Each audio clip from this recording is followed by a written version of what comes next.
Days 48 and 49, still in Glacier National Park, and this time the lakes. Glacier has a lot of lakes. I've seen 3 of them, and each one was an absolute gem. The first one was on day 48, and it was Avalanche Lake. It is actually a very popular hike, and there's hardly parking at the trailhead, so I was very pessimistic. But as I was passing it by, somebody pulled out, and I was like, oh my god, I can't believe my luck. So I parked and I got my stuff and I ran onto the trail, and it starts at Avalanche Creek that flows down from the mountains. And the combination of this incredible blue glacial water and the red rocks around it and the green moss that covers the rock, you can just stand there for hours and watch it. It simply looks too unreal to be true. And then the hiking trail takes you a couple of miles up through the beautiful forest along the creek, and then you come out at this small but incredibly beautiful lake, glacial lake, with this, again, completely unreal looking green water because it's glacial water, and it's surrounded by the mountains with white waterfalls and little streams falling down from them. And I was there in the middle of September. It was after a drought of the whole summer. I can just imagine what it must look like in the early spring. And there is a lot of wildlife around, and it's very smart, although you're not allowed to feed them, but I'm sure people do it anyway, and there are some scraps and garbage that inadvertently gets dropped. So the birds and the chipmunks are all around there trying to see if they can get some goodies. So that was Avalanche Lake.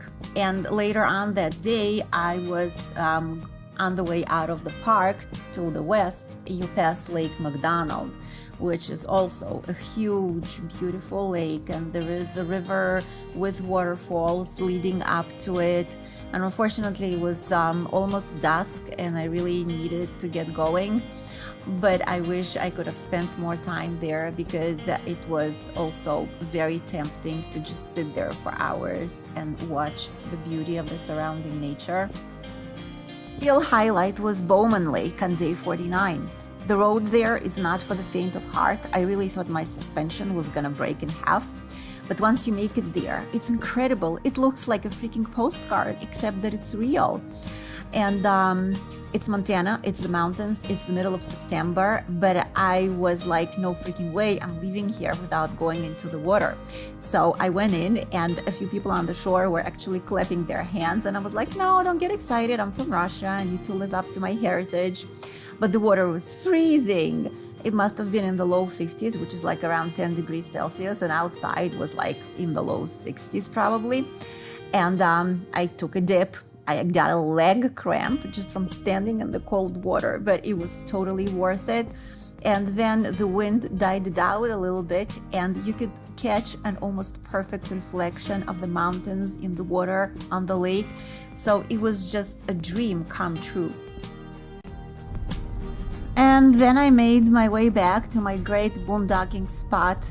And it was a little bit bittersweet because I kind of realized that this pretty much brings my time in Glacier to an end, and I'm gonna have to find a new destination and to make new plans. And it's very funny because even though I knew that I want to make a circle around America, somehow in my mind the biggest destination that was standing out was Glacier. I was like, I have to make it to Glacier no matter what. And once I did, this realization hit me that, oh, well, now I have to come up with a new plan, and I have to see where I'm going next and what I'm doing next, because I didn't, in my heart of hearts, really believe that I would even make it that far. So yes, Glacier was definitely one of the biggest, if not the biggest, highlights of this amazing trip that I took. And I am so grateful for every day and every hour and every mile that I spent there. And if there is a place that I would go back to at any point in time, no question asked, it's definitely Glacier.